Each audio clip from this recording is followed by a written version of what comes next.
ሰላም እንዴት ናችሁ? በኦሚስ የተርሚኔሽን ፕሮሰስን እናያለን።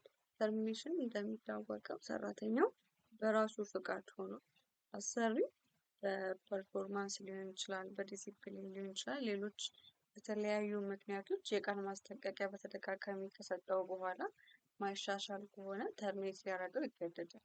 ይህንን ፕሮሰስ አብረን እናያለን። ሰራተኛው በራሱ ፍላጎት ስራ ሲለቅ ማለትም ተርሚኔት ሲያደርግ እንዴት ነው የሚለው እናያለን። በመጀመሪያ ሰራተኛው ዩዘር ኔሙን ይጽፋል፣ እዚህ ጋር ፓስወርዱን እዚህ ጋር ያስገባል። እዛ ሎጊን አድርጎ ይገባል። ሎጊን አድርጎ በሚገባበት ሰዓት ላይ እዚህ ጋር በስተግራ በኩል ኤችአር ማኔጅመንት የሚል አለ፣ እዛ ውስጥ ይገባል።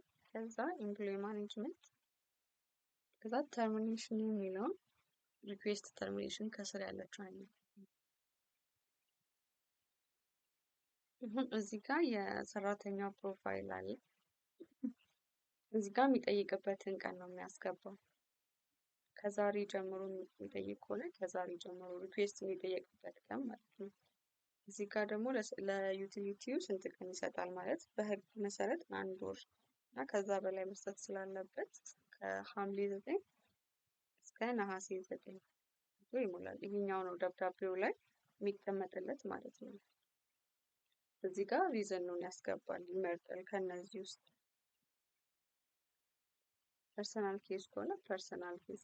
አሁን እነዚህ ምንድናቸው? ፋይርድ ባይ ዲሲፕሊን ከሆነ በዲሲፕሊን ምክንያት ሰራተኛ ዩቲሊቲው ሲያባረረው የሚያስገባው ይሆናል። ሎ ፐርፎርማንሱ ሎ ከሆነ ሪታይርመንትም እንደዛ።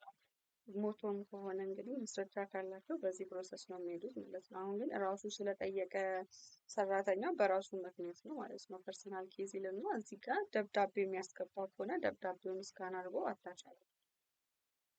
አታች ያደርጋል። ከዛ ሴቭ ያደርጋል ማለት ነው። ይሄ ምንድነው? የተርሚኔሽን ሪኩዌስት ፎርሙን አስገባ ማለት ነው። ከዚህ በኋላ ምን ይጠብቀዋል?